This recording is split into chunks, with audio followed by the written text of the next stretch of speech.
Didn't write those jokes, did you? No, you wouldn't have done that. And will Liz get her food heaven crab's claws or food hell quinoa or quinoa? And we'll find out at the end of the show. Right, on with the cooking. Now, Fernando. Hello. How can I help? What are we doing? Well, we're going to do this beef Wellington. It's like a little bit of a tower. It's been with me for like 17 years. Yeah. So it's cabbage on the base, just steamed, a little bit of cream. Then on top, you call that a vol au vent. I don't like that, but it's just puff pastry, mushrooms inside. It's not a vol au vent. And then grilled beef fillet, obviously. Okay. In-house, we're going to grill the fillet here. So if you don't mind, first things first, we brush the puff pastry with a little bit of egg. I like your glasses, Fernando. They're made out of wood. Are they? Yes, 100%. They're quite Joe 90. Well... I've been trying to think what they are. Right, I've got a beef already cooked, and the only reason that the beef's already cooked... Sniggering. The beef's already cooked. I don't think we've got enough time for actually get it medium rare cooked. Yeah. Therefore, we're going to cook both of them. Okay. But one of them is already like 3/4 there done. So beef, I always season, at Stovell's, we always season the beef à la minute. And another very important thing is you use one dry hand, so you don't have cross-contamination from raw to cooked and cooked to raw. And then you wash your hands. So this one is already like 3/4 cooked. I'll put it on the grill. And I'm doing some cabbage, yeah? Please, yes. And the cabbage, all you need is just julienne it quite thinly. Yeah. Get the outer leaves more, so it can be really nice and green and vibrant. Okay. And, now, this has been kicking around a long time, you say? It's 17 years after working for Chef Chavot at the Capitol. Eric Chavot, yeah? Correct, yes. Okay. After cooking with him, I started taking care of kitchens like the Wellington Club and then Cooker Club, 2 private members clubs. Yeah. And I've always loved the dish. I've always liked classic dishes. And this beef Wellington, we call it beef Wellington, but it is a mixing between a classic Tornado Rossini, which is beef fillet. It's got very heavy jus. And what else does he have? And obviously beef Wellington has a pate and it's on crude. So. Okay. But no foie gras with this one? No foie gras, it's just it's chicken liver pate. Now, I was always under the assumption you made Mexican food. Well, not at Stovell's. A lot of people confuse us that. I was born in Mexico. And very proudly I can say 50% Mexican, 50% British. Yeah. Therefore, we need the mushrooms cut in half. Sure, okay. In fours as well. All right. Right, this is part of the garnish. I've got the mashed potato. All I've got to do is same quantities of butter, same quantities of potato, same quantities of cream. Okay. And that's our very famous chef, Joël Robluchon's recipe. When you cook... Very rich mash. Very, very rich. Though, isn't it? So this is a very unhealthy dish, but really, really tasty. Liz will like that. Yeah. Full of flavour. You had me at butter. I'm a sure thing. You're a big fan of Mexican food, aren't you? Oh, absolutely, yeah. Love it. My wedding was Mexican Day of the Dead inspired, so the food was all Mexican, and we were 5 years on, we went to Oaxaca. Yeah. And learnt to make mole and tamales and ate grasshoppers. Is it grasshoppers? Grasshoppers. Oh my God. But they're gorgeous. Yeah, it's like crisps. Yeah. Well, I think it's the food of the future, actually, insects, but that's another subject. Yeah, you should come back and cook some of that. I don't think sure that'll be widely popular. I don't think I will have a lot of viewers looking at that, but they're delicious if you actually taste them. With the cabbage, if you can put a little bit of cream and just cover it, that would be great. Okay, so do you want these mushrooms sautéed? Please, and just to finish them off, just salt, pepper, and a little bit of mustard with it.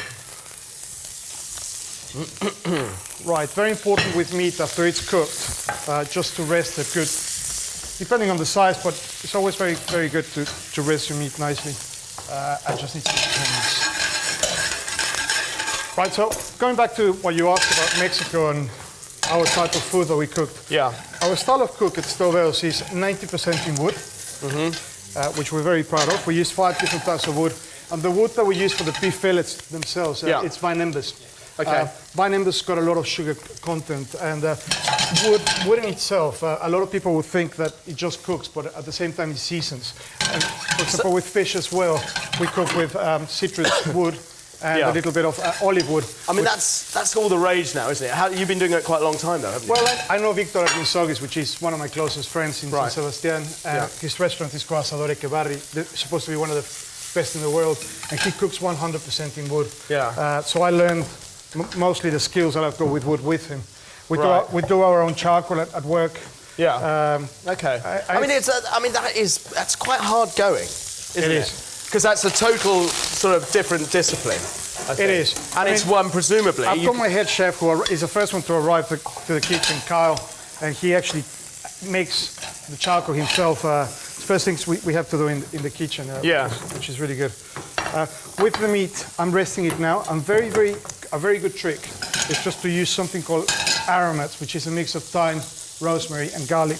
Yeah. And you just bruise your herbs a little bit and put your herbs on top. And is that just for resting? Correct. And it just gives better flavor to your meat. Just finishes the flavor nicely. And just crush a little bit of garlic on top. Just pour a little bit of olive oil. So do you think, I mean, in your restaurant, are people very sort of, are they readily accepting of those sort of Mexican-inspired flavours as well? Initially, a lot of people confused that we were a Mexican restaurant, and we're 100% not. What we do is, I love to bring a lot of my, obviously, background. My mother's English, my grandmother's Austrian, my grandma from my dad's are Cuban. Right. My dad was Mexican, so I've got a massive combination of so many different flavors in my palate. But again, the food that we cook is modern European with some ingredients, indigenous ingredients from Mexico. Yeah. And I think Mexico this year, worldwide, is going to become stronger and stronger. I mean, I've had the privilege of getting over there a couple of times in the last couple of years, and it's a fascinating place, isn't it? It's amazing. And the real kind of grassroots cooking is just brilliant. It's amazing. I mean, it's very regional. It's like very French food. All the areas that you go in Mexico is pretty fascinating. The more up north you go, the more earthy it is, and the more south you go, you get the moles, which you mentioned. Yeah. You get tamales that you mentioned. You get tamales from the south. You get tamales from all the way from the north, and they're so different. We cook them some with banana leaves, and the ones in the south we cook with husks of corn husks. We use an ingredient called, I don't know if you heard of, huitlacoche, which is huitlacoche is a fungi that grows on the corn itself.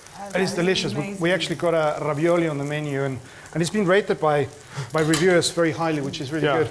Yeah, I'm sort of stepping in and doing quite a lot of your cooking. I know. I hope you don't mind. Really.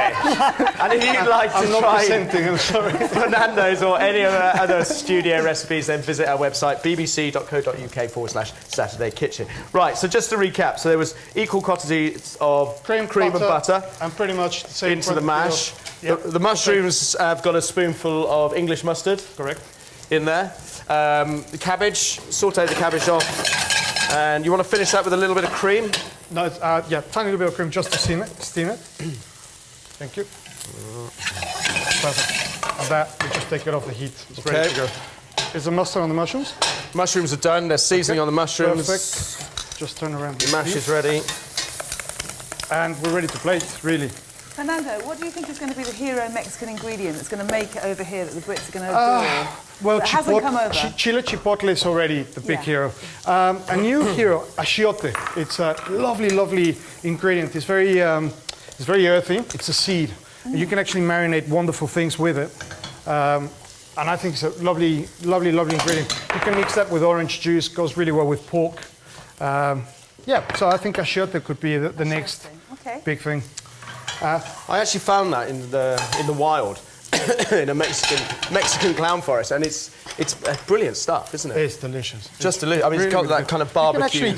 A lot of people are using achiote with chocolate, which is really unusual, because it's kind of like an earthy, savoury thing. So basically, on the puff pastry, we're going to make a little hole, like a vol au vent. Do you want me to fill that? Please, thank you. Here, you do the rest. Okay. Put that on there. Okay, thank you. And I'll start plating the dish. I need a spoon. Sorry, you took my spoon. Oh, sorry. I'm trying to help. Thank you, chef. Right, so you put the oxtail jus on. What I would advise when you plate this, you put first the cabbage, then the oxtail jus, then the puff pastry, or your vol au vent. This is it's quite fiddly, isn't it? I didn't expect this at all. No. From your kind of cooking. I mean, it's also very French. It is very French, but we've got a little bit of everything at Stovell's for everybody's palate. But today we're celebrating 100% British. Okay, good. Right, so that's and we slice the... and you want truffle over the top as well? Thank you. Do you want to do this? Yeah. We slice the truffle on the sauce. And you've got your cornell. There you go. A little bit. Oh, I'll do. Thank you, chef. and a little bit of thyme. How generous are you with your truffles? Very generous. Do you like truffles, Liz? That's enough. Not that generous, is he? You know the red meat and the wine thing? No, I do actually. That's the final All product. good? Perfect. Done? We're ready Right, to go. remind us what that is. This is beef Wellington, Savoy cabbage, puff pastry, beef fillet, grilled. It's amazing. And some black truffles. Beautiful. Thank you.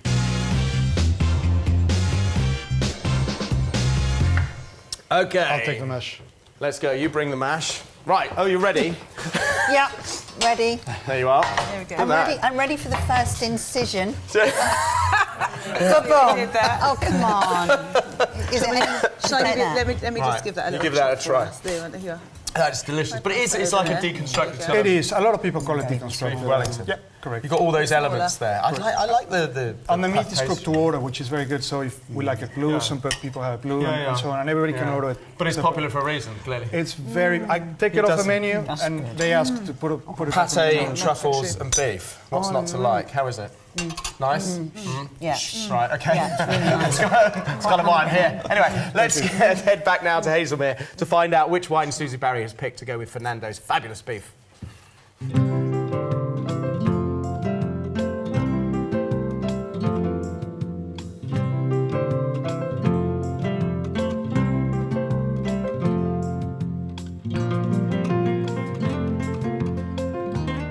Fernando's dish is like the most spectacular deconstructed beef Wellington I've ever tasted, and it needs a really top-notch red wine to drink with it. Now, it's tempting to think with such a hedonistic plate of food, we're going to need a powerful, full-throttle red, such as the Fergus, which is an Australian blend with a dense, creamy texture and quite a bit of alcohol.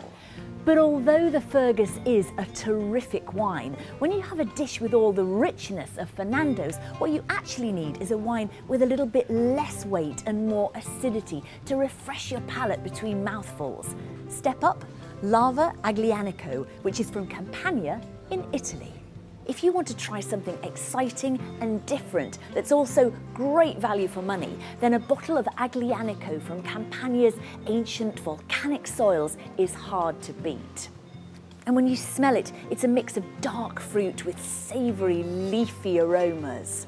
Now, although I've chosen this wine specifically because it's not too heavy or powerful, it certainly has enough weight to stand up to everything on Fernando's plate.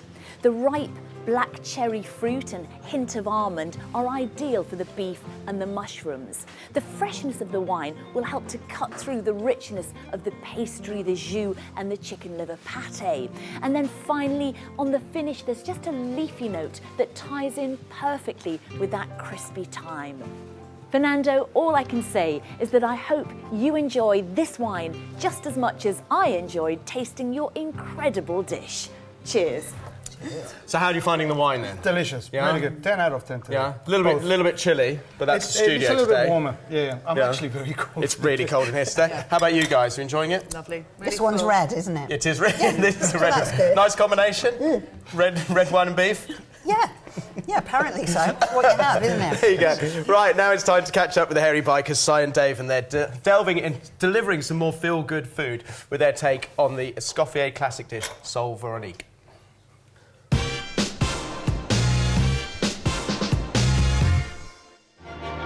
Now